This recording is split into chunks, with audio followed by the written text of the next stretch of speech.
Welcome to Blake Street Banter, where one of us knows what the word banter means. The other two are just along for the ride. Tyler, say hi. I hope I don't sound like too much of a frog today. A little under the weather here. You sound beautiful as always, Tyler. You are good to go. we are joined by Case Williams, somebody you probably have heard of. Case, what's up? Hey, how we doing? We are good. Thank you for joining us. Thank you for doing this with us. Of And course. Thanks for having me. yeah, I want to put you on the spot real quick. We big tough questions right at the beginning. It's kind of like how we like to do things here. All right. Yes or no? Abs and four. Yes. Yes. Yeah, I expect that Absolutely. answer. Little background on that. Case and I went back and forth and trying to find a time to talk today. And he made sure that we were not going to talk during the Avalanche game tonight. So Absolutely. we are doing it before the Avs game for tonight. And you heard it here. Probably a little late because this isn't going to be posted before tonight. But Case calls game.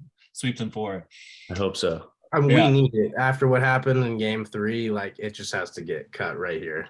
Hey, Kane's out, so we got a little Wait. leeway that way. So I guess it doesn't. Talking about this now when it's going to go up later doesn't matter. But I didn't see. So Kane got suspended. yeah, one game for when he boarded Kadri. Justice. Have you always been a hockey Avs fan growing up, or? I've always kind of kept track of them. Obviously they're extra good this year, but I kind of started going this offseason and even to DU games, and they just won the Natty as well. And it was just so fun to be there and watch. So kind of fell in love with it this offseason. Do you know hockey? Yeah, I kind of knew coming into it, and then I just figured out a little bit more, and it makes sense. So I'm all there. That helps a little. I keep touching my toes into the hockey realm and I can't fully commit. I'm in Michigan right now, so don't hold it against me. I'm a Red Wings fan. My wife is a huge Red Wings fan. So I know we have that bad blood history there. So, but I just haven't been able to fully dive in, but I think it might be because the Red Wings are just terrible right now. They are that full rebuild, but I think you're the good luck charm. You got DU, you got Avs making the sweep tonight. I hope so. Knock on wood. You're the good luck charm. I hope so. So maybe we need to get the Avalanche involved and send you out to the Stanley Cup when they make it. Knock on wood. Absolutely. Stanley Cup Finals there, just so you can be in attendance in Denver or something. Yeah, Awesome. take a start off and go to some. See you guys. I'm gonna go have fun in Denver real quick. So growing up in Castle Rock, being a Colorado guy, how many sporting events, like Denver sporting events, was that part of your childhood, and how big a part of that was? Yeah, always. Not a huge part, but it would kind of be a every once in a while type thing. But yeah, Nuggets, Broncos, Avs, kind of all those. Never too many, but I mean, obviously Rockies games. I've been to many of those, so it's wild being on the other side. Yeah. What is that biggest difference? I guess as a professional ball player now to as a fan growing up, what is that biggest difference for you? Besides playing, probably just knowing the inner workings of what they see, what everyone else sees. So whatever the product they put on the field, not just what it is, but how it got there, like who else is involved and everything like that. So, I mean, that makes sense. Would you tell younger you, 15-year-old you, dude, just relax a little bit? Now that you know what's behind the scenes and some of those fandom reactions, yo, chill out. No, probably not. No, I mean, it's all big, complex organization, and that's how it always is. Okay. A lot of moving parts. Yeah, lots of moving parts, I'm sure. So has that been an adjustment for you? Or getting used to, I guess? To minor league ball? Yeah, just the professional life. Because, I mean, you went from high school to COVID to professional life, all that. So, what's been that big learning thing? Yeah, I think it's an adjustment for everyone. big or small. Just depends on where you were, what you've been through. But kind of like for me, it was first season was more about trying to survive and figure it out, like what I need to do to play, to get out there and do what I need to do. And I kind of didn't figure that out until late or even this year to truly just like be comfortable and play, and not feel like I'm just trying to get through it and survive. So turning things back to the draft, you were a Colorado kid, and we can talk about that a little bit. Were you expecting to be drafted? As a 5-round condensed draft. Were the Rockies in touch with you a lot? Like, were you expecting to make that jump, or did you, plan to step foot at Santa Clara?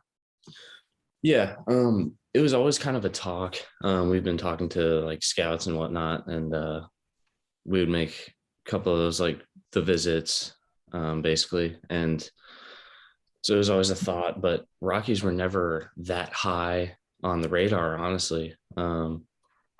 Like it's kind of funny. It kind of came down to me picking between Reds and Rockies. So I had to go Rockies. So yeah, they really kind of popped up out of nowhere and had to decide pretty quick. So that was always crazy. That's like an extra little lens into, what's happened in the last Yeah. year and a half with 2 trades going down. And also, you were born in Ohio. I think everyone, looks at Douglas County and they're like, oh, this is a Colorado kid through and through. But, when did you move to Colorado? Because you do have that Ohio connection going on. Like 6 months old. Oh. So you sound like an idiot. Makes sense. No. I was brought out because of my parents' work. So That super makes young. sense. Yeah. So no real ties to Ohio there. Not really. My mom's side of the family's still there, but other than that, no. Okay. So yeah, as a Michigander, again, we don't really view Ohioans very fondly up here, so that works too. So you mentioned like going back and forth between the Reds and the Rockies, had to decide quick. And Santa Clara, you had all those options. Like as a 17, 18-year-old trying to make this decision, pretty big one, right? What were some of the key factors in that decision making?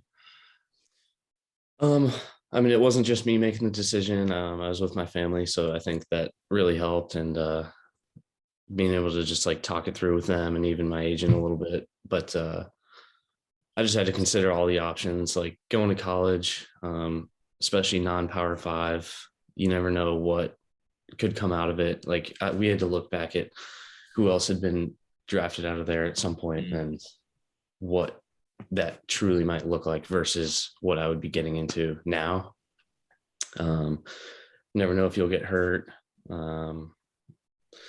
Just kind of looking at all that. And also with the COVID, we didn't know what it was going to look like for the school year. Right. And it turned out to be, I think, a really good decision on my part, because they weren't able to go back until I was done with a full season, I think. Right. And their season ended up not going too well, but they also had like 18 returning seniors. So it would have been tough on playing time and development more than I have here. So I think it was a great decision to dive in early and get it going. At any point last year, you were definitely figuring things out, kind of to be expected as a teenager in pro ball.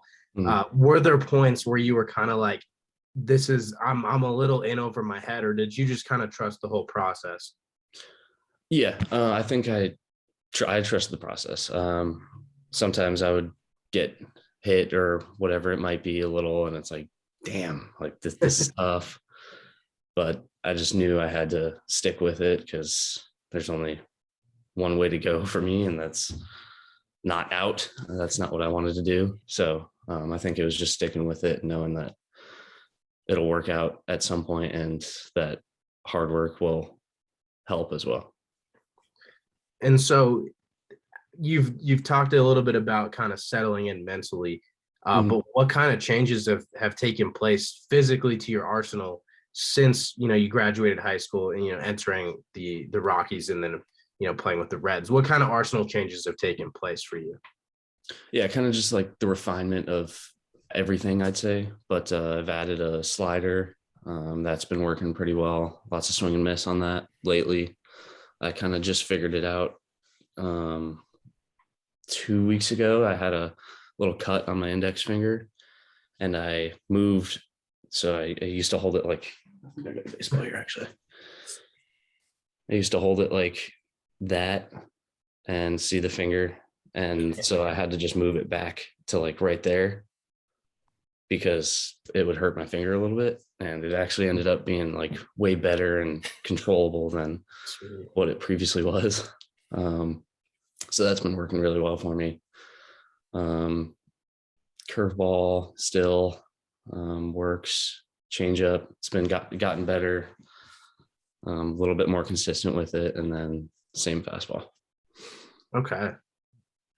How was the velo? Like, have you grown physically to be able to throw a little bit harder? Or is that kind of, I think you were throwing kind of low mid 90s in high school, but has anything changed on that front? It's still right there. I'm kind of working on obviously more maintaining than growing at the moment. I've obviously always want to throw harder, but sometimes it's tough. I think that's more of a off-season thing. And I tried it a little bit this off-season, and from last year, I think it's definitely a little bit of a step up. So yeah. When you were in high school and you had your high school coach and you were piping 90 in high school, did he just go, holy shit, like this is incredible? I hope so. I can't imagine I'm thinking of my high school playing days, and we maybe faced a guy that hit 80 in Western Nebraska. That was it. And then you had the big 12-6 curveball. We had a guy that topped at probably 85, and we thought he was fantastic. So I'm just thinking of me, 16, 17, 18-year-old, seeing this guy up there piping 95, 93, 95 right there, and just going, what am I supposed to do with this, coach? And like, right. Yeah. Then as a coach, when I was coaching the like 10 years later, seeing that would be like, okay, so how do we hone this in? Like, yeah, I just imagine as a coach, like, what do you say to that? What do you do with that? Were you kind of like this, I don't know, like this precious commodity, like, hey, I don't want to mess this arm up because this is going to go somewhere? Or did he run you out there like every third day? Yeah. It was always kind of tough because you always want to play, Right. Always want to pitch, but knowing that high school in the grand scheme of things isn't that big.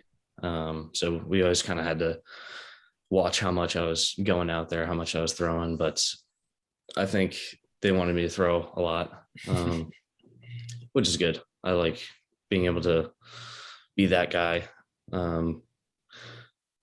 Yeah, I always just kind of had to watch how much I was and not get overused. Yeah.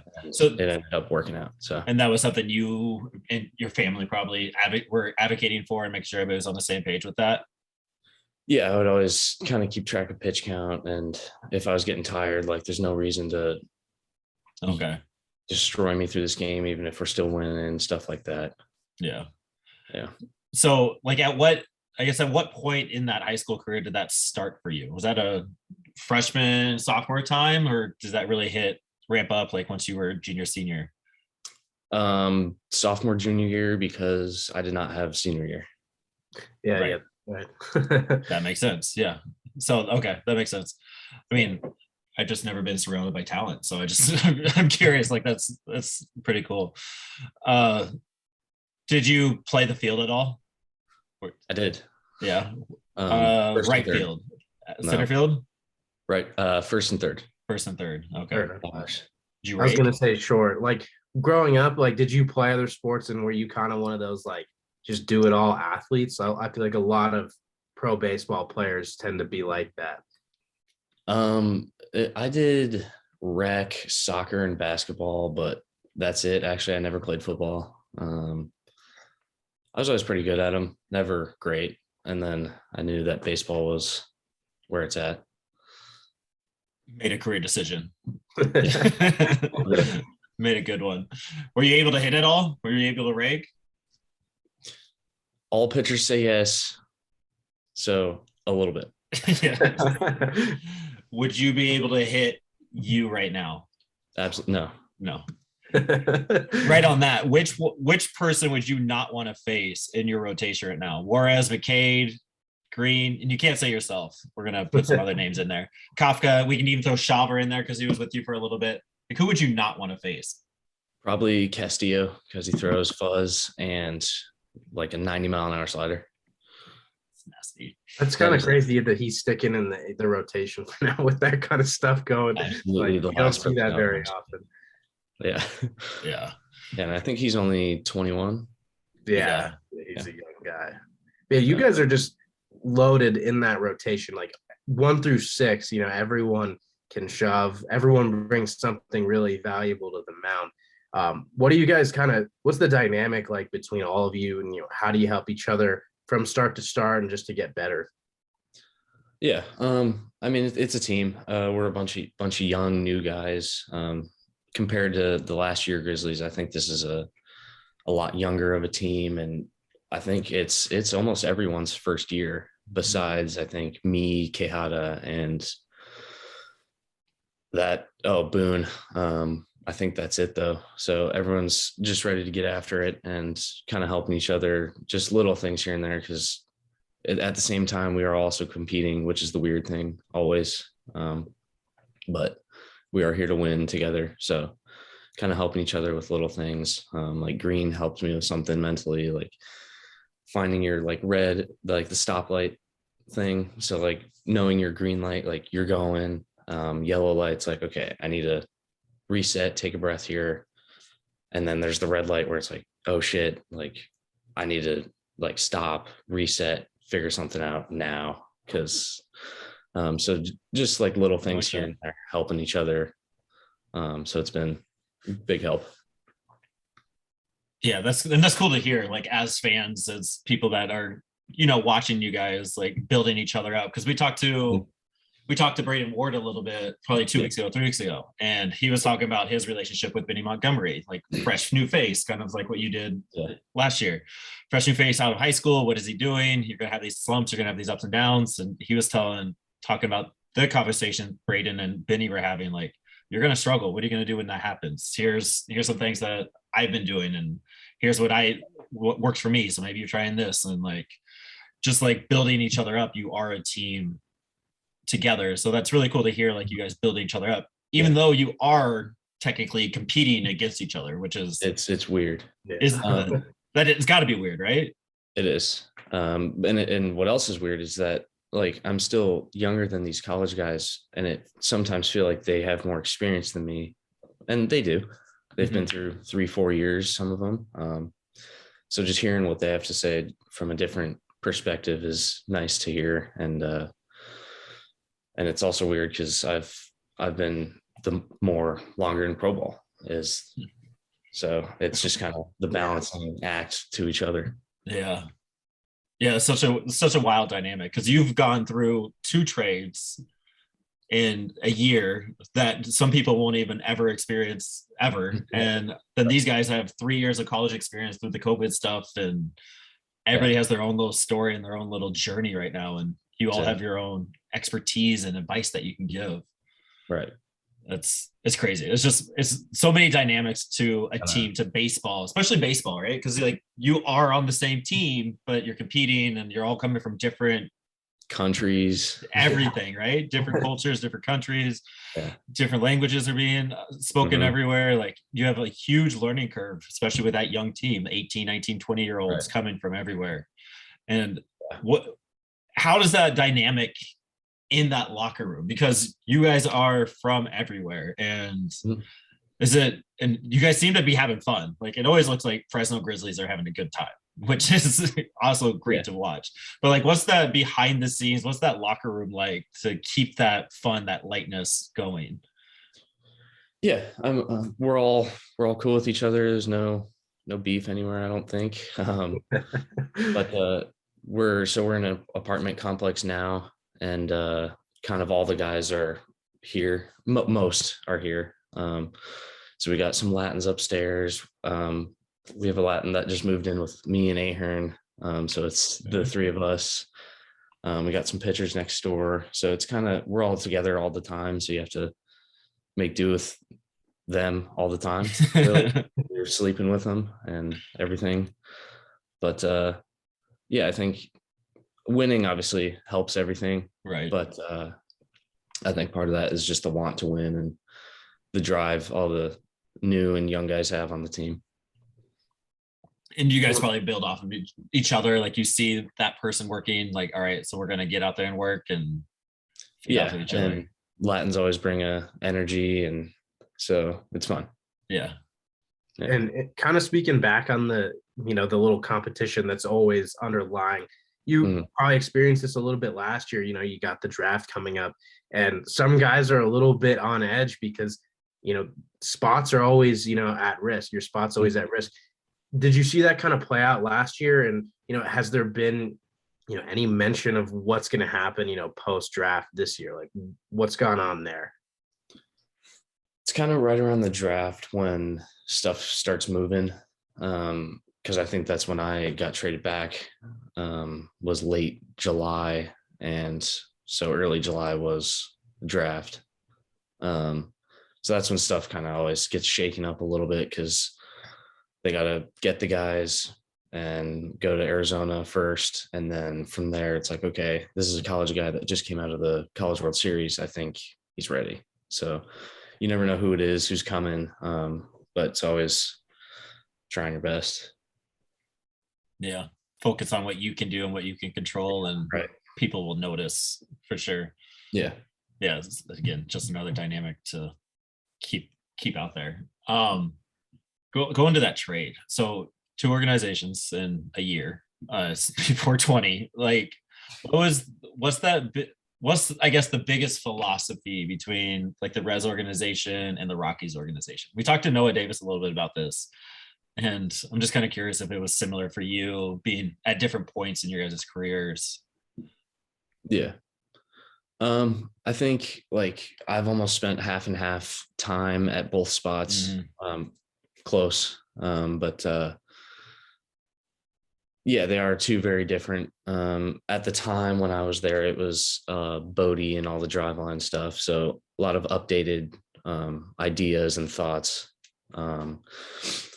very modern. And I think with Rockies, it's starting to get there. It's a little bit more old school, as you probably know. But we're starting to get there with Flint. They're kind of integrating like the Florida Baseball Ranch, if you guys have ever heard that. So kind of like the science part of it, got like the Edgertronic video, biomechanics stuff. So it's kind of getting there, but that's really the difference, is the science half of it rather than the play half. And so how much do you involve yourself with that? Because we've talked to a lot of guys who really just kind of keep that on the side. Like they're willing to hear about things from, you know, a coach, but you know, there's plenty of pitchers who really concern themselves with pitch science and trying to optimize everything they do.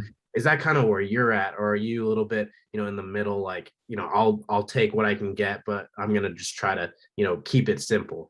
Where are you at, kind of on the spectrum? I'd say in the middle. I like having that stuff. However, I don't want to base all that I have on it, because in the end, when I'm in game, that's not what I need to be thinking about. I like using it as a tool, especially in the off season, to be like, okay, I want to get a little bit more horizontal on my changeup or whatever it might be. So that's when I'll be using the Rapsodas or the Edgertronics type stuff. But I don't need it. I like it, but it just comes down to playing. Yeah. And at the end of the day, you know, it should more just like confirm what you feel and what you see as a player. Right. You know, and as a pitcher, you're totally feeling and seeing everything you're doing. So right. Yeah, I totally get that perspective, that it's and that's the most important part is when you're using like a Rapsodo type thing. It's just like, okay, how did that feel?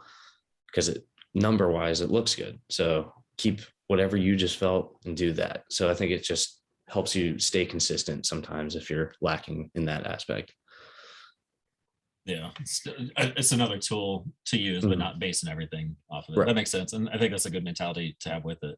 Just like Yeah. with everything, don't like have one thing be your Exactly. main focus. Got to pick from everywhere. Right. So Yeah. like between the Rockies and the Reds, like, do you feel a little more comfortable now that there's less influence kind of coming from the whole science side, or what do you kind of prefer between the two? I guess you might not want to put people on the spot or anything like that, but Oh no. I think it was a good learning experience that I was able to bring here and integrate with what the Rockies like as well. So I think it's the perfect like happy medium between both that I've able to put it into my routine and everyday routine. So I think both have helped. that makes sense. Just from a very raw look, have you seen your stuff played differently from in Castle Rock to when you're in high school to in Fresno? And I'm speaking more of like the altitude piece of it and like how your balls might move or not move as much. Have you noticed that at all? It's been a while since I've thrown back in Colorado, but I always remember like going in the summer, it would be like, oh, my stuff's working, sweet. And then it would be a trip to like say Florida. And then your first bullpen or getting in the bullpen, it's like, oh my God, my curveball just moved like 5 feet. So I think it's just the little adjustments from playing in altitude to not. And I never thought it was too bad, but it's obviously it can be hard for someone that doesn't know altitude coming from the lower altitude. Right. And just having a one-time deal rather than vice versa. Right. Yeah. But it was definitely noticeable with your stuff. Yeah, a little bit. Yeah. Even like fastball plays different because it won't grab as much and it doesn't have as much ride. So you got to kind of watch out up top in Colorado and at altitude. Right. But yeah, everything's different. Yeah, and the curveball is especially interesting because I don't know how much you've been exposed to just hearing about curveball versus slider in this organization. Mhm. Obviously, the Rockies love guys with horizontal movement on a breaking pitch. Yeah. And so it's funny for you. You were drafted. I remember seeing some of your Rapsodo data like on the curveball. It was like, is that guy in high school throwing a curveball like that? And so it's just interesting seeing someone come from high altitude throwing a curveball that isn't going to be maximized as much, but obviously it was still pretty incredible. So that's got to be fun, being in pro ball now at low altitude where you're like, dang, that thing is a hammer now. Yeah, and I think that's part of why it was loopy in high school. I mean, besides just physical and mental development, but knowing that I had to let something else kind of do the work. Because if I just ripped it spin, it wouldn't do too much. So I think it's gotten a little bit sharper over time and definitely in a better spot. Have you ever just thrown a pitch and go, damn, I can do that? It was that slider a couple weeks ago with that new grip. I just moved it back and I let one rip and I was like, oh my God, that was disgusting. Did that happen in bullpen or was that live action?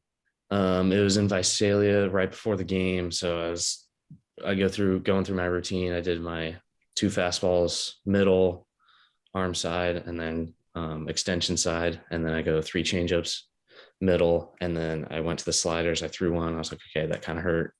I just moved it back a little bit on the next one, threw it like a fastball, and it was just sharp.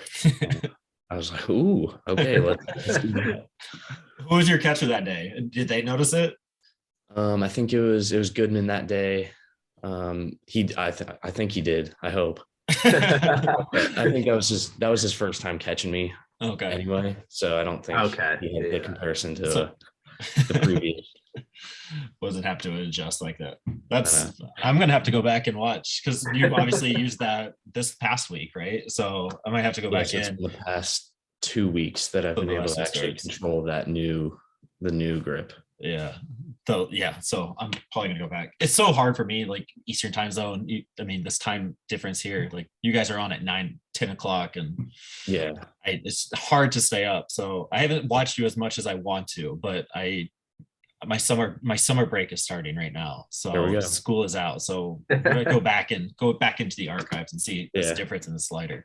My dad always said that was the not fun thing was being on the East Coast and waiting for like the Dodgers to start, and you're like, oh, it's nice and sunny or whatever it might be. And you're in the cold at 11 and they're playing at 7 o'clock or whatever it might be. It's absolutely terrible. Like watching the Coors games, that beautiful sunset. Yeah. I'm like, I have 15 feet of snow outside and just trying to keep warm. Yes, we do have lots of snow in April still. And just trying to watch these games, like, this sucks. Yeah. And I'm just like trying to keep my eyes open. Even in mountain time, I'm used to like when they play in San Francisco, like staying up till 11, 12.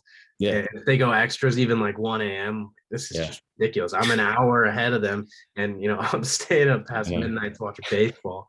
But so with the slider, you said about 2 weeks, you've really figured that out. But you're right now on a 5-game stretch where you've gone 6 innings, allowed 2 or fewer runs. So it hasn't only been the slider really contributing to that. Going back to those last 5, I think your 6th start was also pretty good, but not quite on that 6-2 or less. What kinds of things really clicked for you besides the slider as of late? I think it was more mental than anything. Kind of treating every batter like the last, just knowing that you keep up intensity throughout the game, not letting outside factors affect it. But just knowing that I want to play and have fun, but also just compete. I think that's where it's gotten. I've been reading a book, and my favorite quote from it or line was, the umps say play ball for a reason, not work ball. So I think that hit a little different for some reason, and I've always liked that. So I think it's going out there and having fun and just kind of knowing that my stuff can play and just use it. So I think that's been the change. Yeah. So obviously you kind of went through that spell where it did feel like work. Yes, absolutely. Yeah. And you've seen that change. And when you start having fun with things, it does, like with anything, like if you just change that mental, like you can, however you react is all how you want to do it. It's your choice of how you're responding. I recently saw a quote that kind of put that in perspective. Like you're reacting how you want to. You're choosing your response. If you want to get upset about it, you're choosing that. And like you can also choose not to. So it's like that kind of mentality, it sounds like. And yeah, and it's that mental part process for me as well. I'm just trying not to get behind or whatever that might be. Just always attacking and knowing where my mistake pitches might be in the zone and staying away from there, kind of. Obviously sometimes it accidentally goes there, but I think I've made a good adjustment at not. Yeah. Yeah, I would say so, right? Your last 5 games, 6 games, like 2 or less runs, like it's got to be fun being in that kind of groove and that stretch there. That's pretty cool. Let's get to some more fun questions. Like I like just your childhood and all that. Let's go. Is there any Rockies pitcher that you kind of looked up to when you're, I guess, 2 years ago? Like, was there anybody like you kind of mimicked your game after, or just really enjoyed watching? Are you talking anyone in Major League? I want to go Rockies first, and then anybody in the Major League if you can't come up with a Rockies player. Yeah, no, I never really have anywhere from anyone really. I kind of, like I said earlier, I just kind of pick and choose from everywhere because there's so many different resources and types of people, and everyone's kind of their own person and pitcher. And I think I've learned from a lot and taken from a lot. So I don't think I've had one person that I've specifically sought after. Yeah. Is there anybody, how about this? Is there anybody like you tune into that you want to see a start? I think since I've gotten here, I like watching the guys coming up. So like the Feltners and Servin. I actually worked out with Servin once. Nice. So it's cool seeing those guys, like knowing kind of what it takes, like their work ethic that I've seen, and just like seeing how their stuff plays. Because like when I see it at spring training versus on TV when I'm just sitting here on Mondays or whatever that might be, just watching them, I think is super fun, and even guys for other teams. Yeah. So do you follow baseball? Like, do you follow the Major League Baseball at all? A little bit. Yeah. Always kind of curious if people are fans. Like, how much of a fan are you outside of the baseball part? I never try and get into it too much because there's obviously, I know I have a lot of games left this season, a lot of baseball left. So I kind of try and take some time that I have away and actually take it away. Yeah. To just relax and get the mind right, I guess.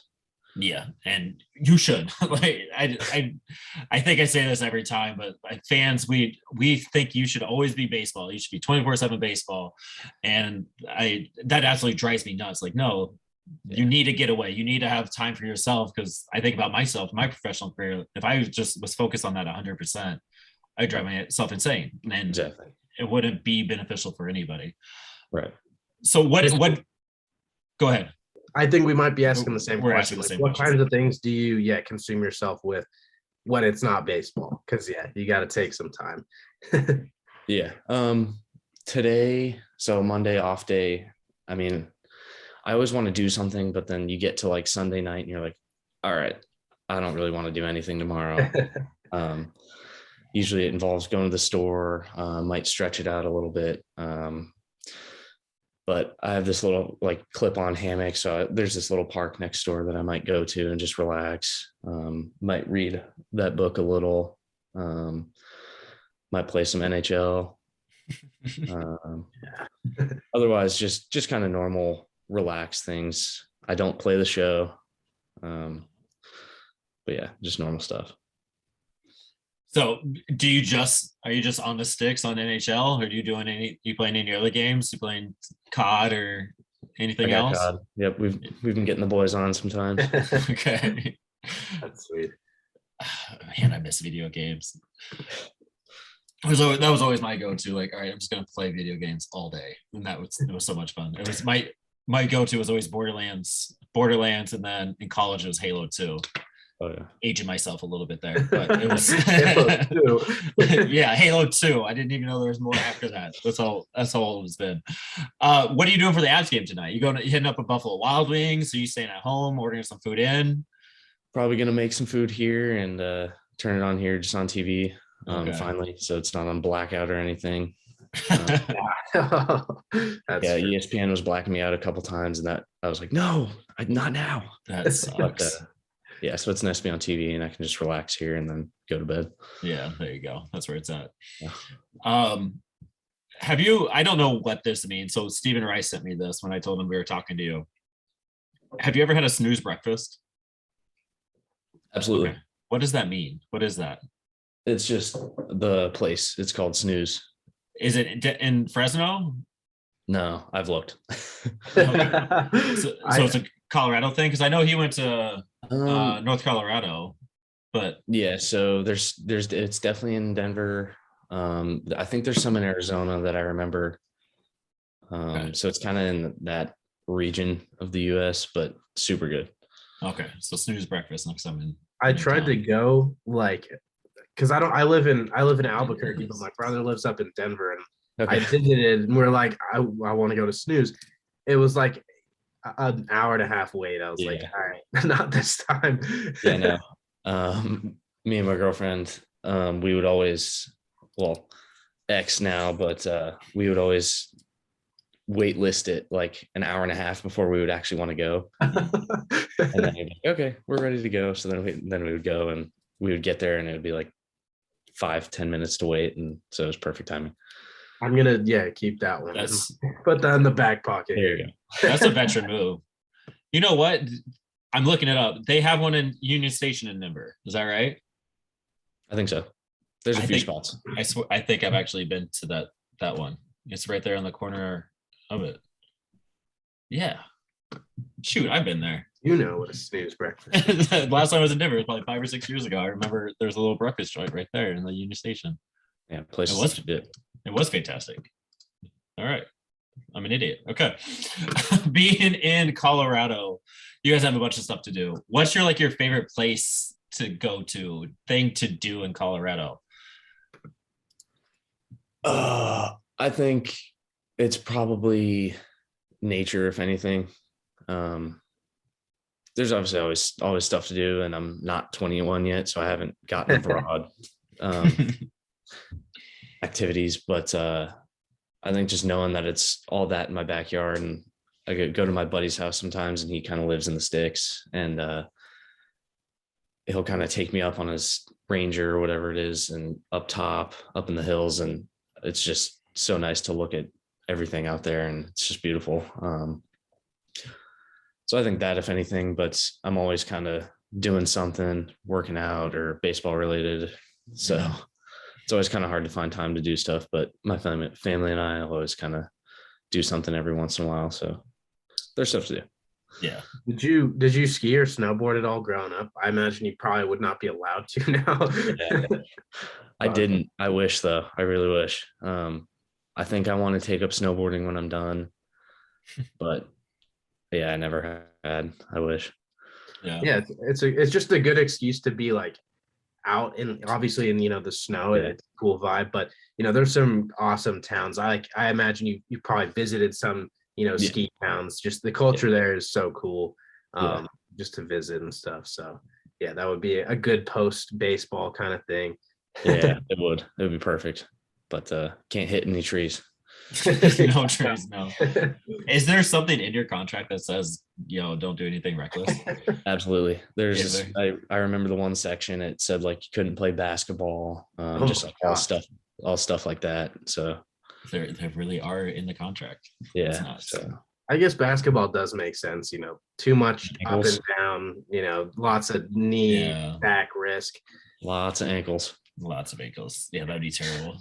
Yeah, you'd have to really adjust your wind up if you're twisting your ankle, not just the grip on the slider. Yeah. 3 favorite Rockies ever. Your top 3 favorite. Okay, no specific order. Arenado, Cargo, and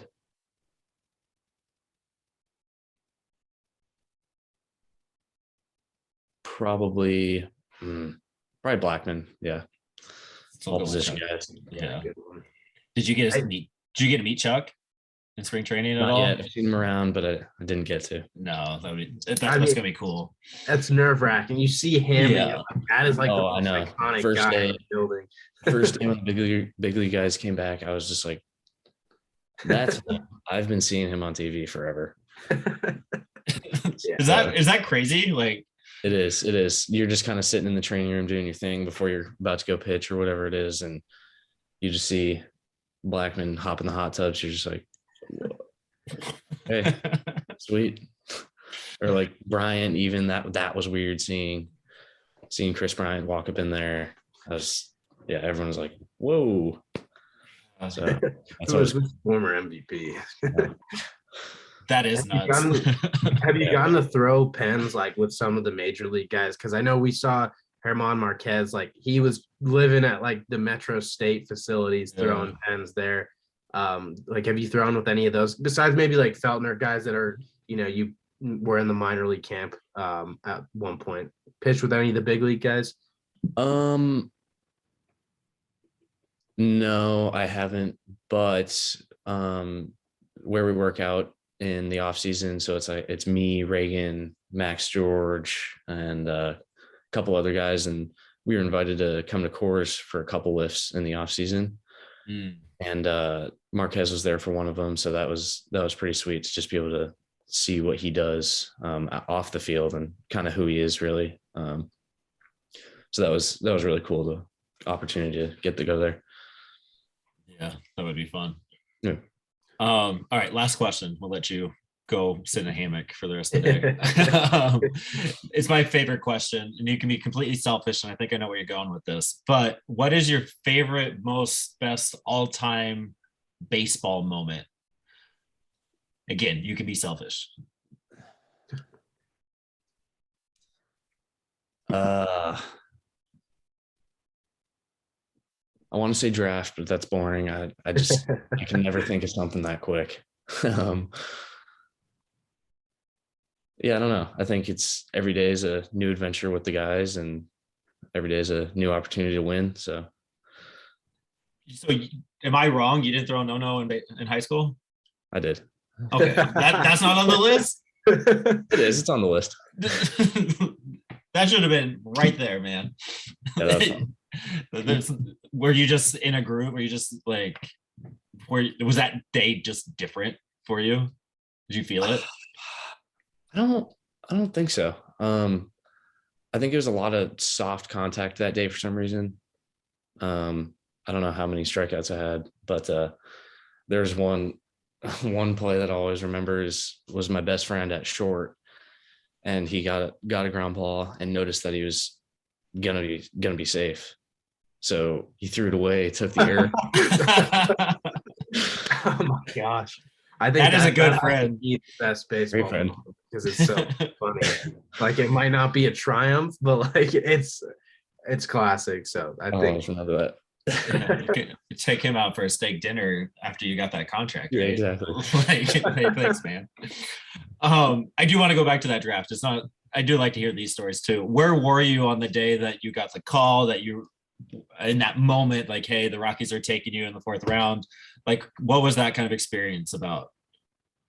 We were at home, family room. We were kind of watching. So we watched the first day, kind of see who's getting picked where, and then got to day 2 and kind of later in day 2. I think it was like right before dinner. So we were kind of sitting there watching. I was like, okay, we're getting close to the end. Mm-hmm. And at that point, it was just kind of like, whatever happens, happens. It's not do or die. And then I forget whose phone rung, but it was just like, oh my God. So then, yeah, just the calls going back and forth, like, how much are they asking, and just all that. So yeah, that's crazy. Yeah, that'd be fun. I bet that was intense. Very. Yeah, It was always scary right after. Like, did I make the right decision? Right. There's always that Yeah. questioning afterwards, but I would say you made the right decision so far, and I think so too. It's been cool hanging out and talking to you. Your career is already crazy, and I can't wait for it to settle down and watch you settle down, and you just keep figuring this thing out. Like, you're already making those strides mentally, which I think is way more involved than people think. So keep doing that, keep doing cool things, and we'll be rooting for you. I will watch you more, I promise. And yeah, just go do cool things, Case. Thank you for hanging out, man. Absolutely. Thanks, guys. It was fun. Yeah, thank you, Case. Appreciate Thank it. you. Thank you for watching and listening. Please check out our link tree for more content.